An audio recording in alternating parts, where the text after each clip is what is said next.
Hello. Now that we've talked about the Uptime 4 stuff and my thoughts about it, let's go to the schedule update. So for the schedule update, Dawn's Banner is coming, and Uptime 4 is coming. We talked about that already. Anyway, let's go on with this schedule update. There's a lot of stuff, lots of good stuff. So first off, they're adding a button to change how much information is appearing on your screen. I don't know what this will be yet, but since I'm a Ruina player, I'll just probably set it to max or something. I don't know. Right. The big one here is freaking aggro system. Oh my goodness. Just in case people can't really see the image, here it is. Aggro system is being added. On Rodion, gain 2 aggro to this skill slot next turn. And on Clash Lose, she gains +2 poise count, which gives her the shield. This is up for take note. So, aggro is a very cool concept because it makes enemies hit you, which means that you do not need to be fast to intercept skills because the skills come to you. That is a very interesting concept. We currently have no clue how this would work. But they say when you use this skill this turn, next turn you get more aggro, which makes enemies want to hit your slots. Don't know how the numbers work yet, but it does mean that if your tank is slow and has aggro, you are able to build up aggro and make the enemies hit you, which is very good for any slow tanks. So actually, this is very, very good for the future of tanking. Very, very good. Tanks now have a role, especially against enemies where it's all hopeless. You just use this, eat all of that damage, and everyone else just one-sidedly hits the target. It's amazing. I love this change. Finally, tanks will be useful. Alright. Besides that, they've also changed slots to become attack weight. Interesting choice of English words, but whatever. Attack weight, basically the number of pips that appear here, these dots, those are the number of AoEs. And as you can see here, Pursuance is a tier 4. Pursuance is normally single target, but at tier 4 it will now AoE. Yep. So it will AoE 3 targets here. So if you see Ebony Stem and Sunshower Yisang, it should also appear as 5 here. Yep, that's it. So the big one here to take note is aggro system has been added. Tanks are going to be much more interesting to use from now on. I like this a lot. Big fan, big fan. Alright, next one is the change to the hard reward collection, offense defense levels, as well as the clash win rate odds. Yeah.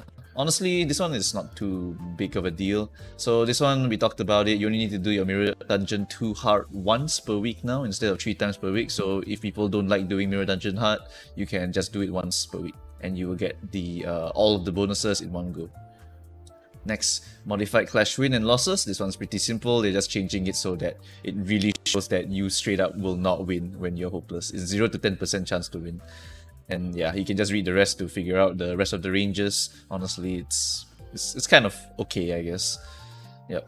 I don't know if this actually changes some of the skills, because I'm not sure if you guys have noticed, but if you use Rip Space or Quick Suppression, even though you have the plus coin power, the game does not accommodate for that coin power. So even though you have the additional coin power, it will still say struggling or something, but actually you have some ridiculous amount of coin power. Yeah, so you always need to take note of these things even when this system changes. So honestly, just use your brain and just read. Yeah, honestly. There's nothing else I can say. You just need to know how much coin power your space is going to have, and then you just make sure you can win the clash. Yeah, it's just like that. Yep. Okay, and then next one is the changes to offense and defense levels. This one I still don't understand. They're basically just changing the numbers. This one I'm not too sure. I think what I'll do is just experiment in the game and see how it actually affects things. Or ask some data miners later, I don't know. Anyway, so offense defense levels, they do explain a little bit here. They are changing from percentage. So last time, right, 2 offense level down is 20%. So now they're changing it so that it's not a percentage anymore. So now they increase the values because it is no longer a percentage decrease, it is a flat value decrease. So from 2, this is 20%, now it changes to 3. Just straight up 3. So 50, this would be 20% of 50, and this would be minus 3, so 47. Yeah, so it's as simple as that. So they are balancing a lot of other egos and moves by increasing the amount that they decrease by to compensate for the loss in percentage. Yep. So that's it for this one. Really, it's just a bunch of other moves. Oh, and then here, this is a big one. Basically, Ego gives. Oh wait, sorry, no. Ego gives are also getting the same treatment. Yeah. Okay, so they'll just do apply 1 offense level up to all allies. Now it's apply 2 offense level up to all allies, which is 2, like just literal flat number 2. This one used to be 10%. Alright, I think this is the one I was referring to. Yes, so these are the changes to the base Egos. And some are quite interesting and some are kind of lame. So Yisang's one falls a bit on the lame side. When hit by an attack, you gain 3 bind next turn and deal 20% damage. When attacking with a type or affinity, the target is weak or fatal too. This is fine, I guess. It's just this, but worse. Sorry, it's less worse because it's 3 bind instead of 5. Yeah. Sorry, it's not less worse, it's what? Less bad. Yeah, less bad. Okay. Yeah, English. On hit, if the target had bleed, heal 3 HP. So it's a big change. Dawn is getting some Lust Resonance shenanigans being changed into strap. If target had bleed, you heal 3 HP. It's interesting. It just means that if the target has 1 bleed and W Dawn uses leap or uses rip space, right, she gains like a shit ton of health. So it's interesting that they did bleed of all things. Kind of weird. Yeah, I'm not sure what to I'm not sure what to figure out from this. Like, why are they going this route? Kind of weird, but at the same time, it's more consistent, so I don't really know what to say. Next, deal and take 5% damage for each enemy this unit defeated last turn. Last time it was gain slash damage up and fragile by Wrath Resonance, which was not something you would trigger the most. So this one is actually more consistent for killing a bunch of small enemies. So I think it's quite okay. Next one is Land of Illusion. This one's quite good actually because it is by the count of your highest Absolute Resonance. So last time it was Gloom Resonance, Absolute Resonance. So with this, right, you can run Honglu in any team, and if you use Land of Illusion, you will be able to trigger this effect at least. Yeah, so it doesn't always have to be Gloom, which is nice. Body Sex passive here takes quite a hit, but it's also, I would say it's a middling buff. So what happened is they dumped all of the fragility, so you just straight up don't get fragility. They also added a cap. That's the big one here. So it's a maximum of 3. This used to be infinite, so you could stack up to 10 attack power if you wanted to. But now it's only up to 3 attack power and 3 haste at the start of next turn. So you gain 1 haste, you lose all the fragility, and you gain 1 attack power only. Ultimately, I think this is still a nerf because when you have this much attack power, you're not losing. So you won't be getting hit. So ultimately, this was still better than this. But it's not that big a deal, honestly. Rabbit's still going to use Body Sack to get the haste anyway, so it really doesn't matter. What is cast is interesting because it gives you SP heal efficiency and -1 SP loss efficiency. I don't know what -1 SP loss efficiency means. Does it mean like you lose less SP or you gain less SP? I mean, it's SP loss, right? So I guess it's to make it so that it's either lose faster or lose slower, and I can't really tell which one it is because it's -1 of SP loss. I'm not sure what this one applies. We have to check it out later. Anyway, next one, Branch of Knowledge. This is a big one. Okay, Branch of Knowledge gets a super big rework.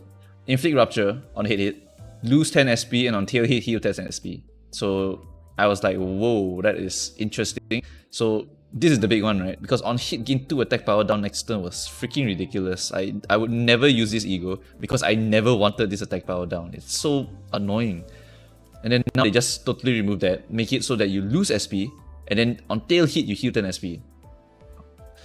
Judging by this, I kind of don't know what they want to do. I think if you are sane, Ninclair, you use this to just drop your SP a little bit more because you have to consume SP to even cast this Ego, right? And then you lose additional SP afterwards. So you will be able to dump all of your sanity and become a more balanced Sinclair. Yeah, so I think if you are positive, you would want to dump this if you want to roll more negative coins. Yeah, so I think that's what's going on here. And if you are going to corrode, you could use this Ego to heal back the SP, but that doesn't really make sense because you lose 10 SP here anyway. So yeah, I don't know what's going on with this Ego. It's a bit mixed. Oops. Yeah, it's a bit mixed, so I really don't know what to think about that. Where is number 6? Number 6. Number 6 is this one.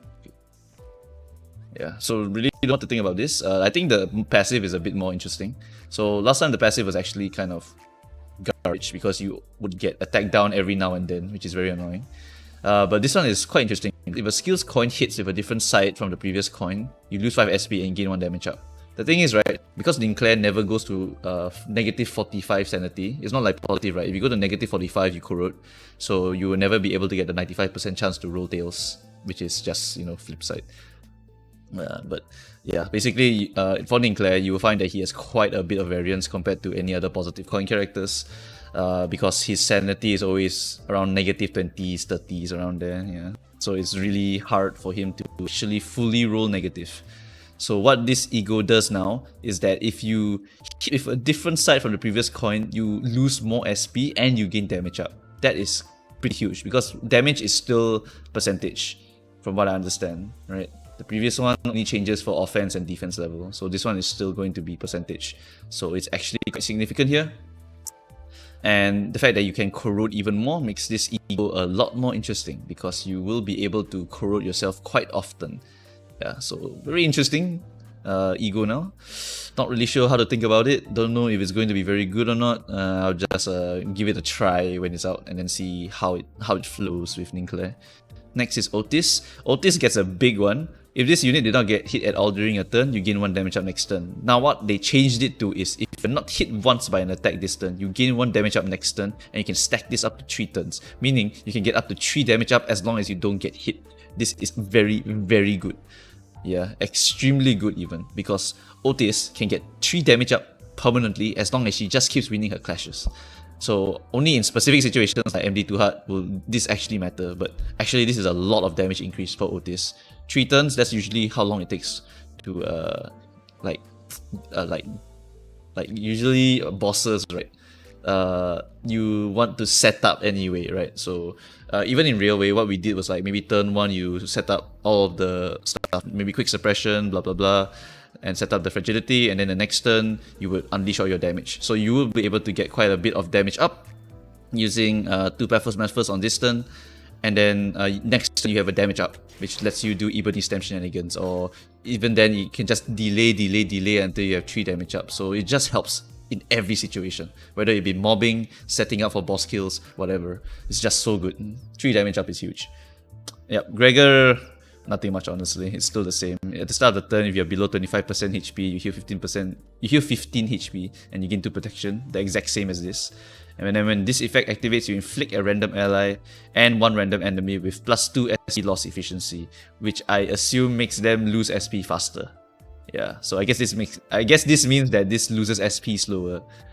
Okay, that's interesting. That means she gains SP way easier before this cast now. Okay, interesting. Yeah, but Gregor, honestly, nothing much to look at. I don't know about this passive at all. So honestly, from that list just now, I would say that probably Sinclair's one is the most interesting, and Otis one is just a straight up buff, and Heathcliff just gets a middling nerf. It's like fine, I guess. Yeah, and then this is the biggest one I've seen so far. SUNSHOWER Heathcliff SP loss specific condition added. Oh my goodness. We have been asking for this for so long. Lose SP upon clash loss. Base value of 10. Lose 10 SP on a clash loss. My goodness. Oh, finally. Some help for SUNSHOWER. I can't wait to try him on the 20th. So many things I want to try on the 20th. And yet I have no resources because the Artai 4 costs so much.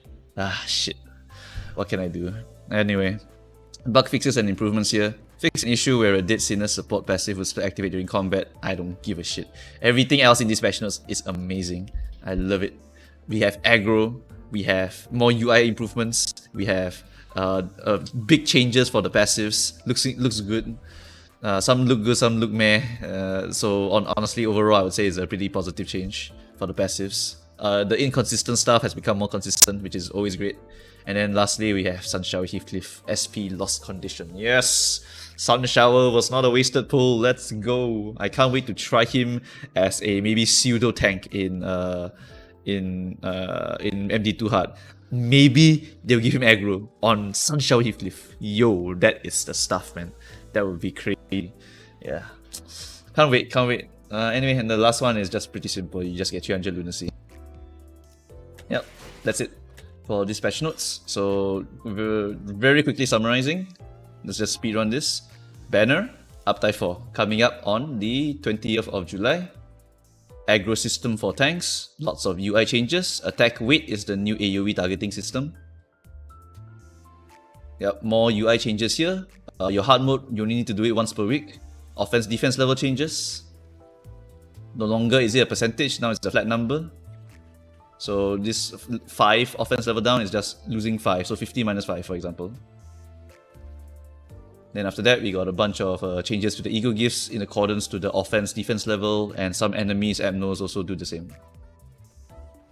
Lots of ego passive changes for the base ID's egos. And then SUNSHOWER Heathcliff, the SP loss condition added to his moves, I think, yeah. Then lastly, 300 Lunacy. Boom, summarized. Easy. Okay, that is it for this video. Leave a comment on what you think. I think overall these changes are pretty good. And yeah, I'm looking forward to seeing which units are going to get the aggro system, because I'm staring at SUNSHOWER like, I can't wait, I can't wait. Hopefully SUNSHOWER gets some, so I can make him get hit a lot. Alright, that's it for this video. Yeah, I'll see you guys in the next video actually, because the next one is Dawn. Alright, bye bye.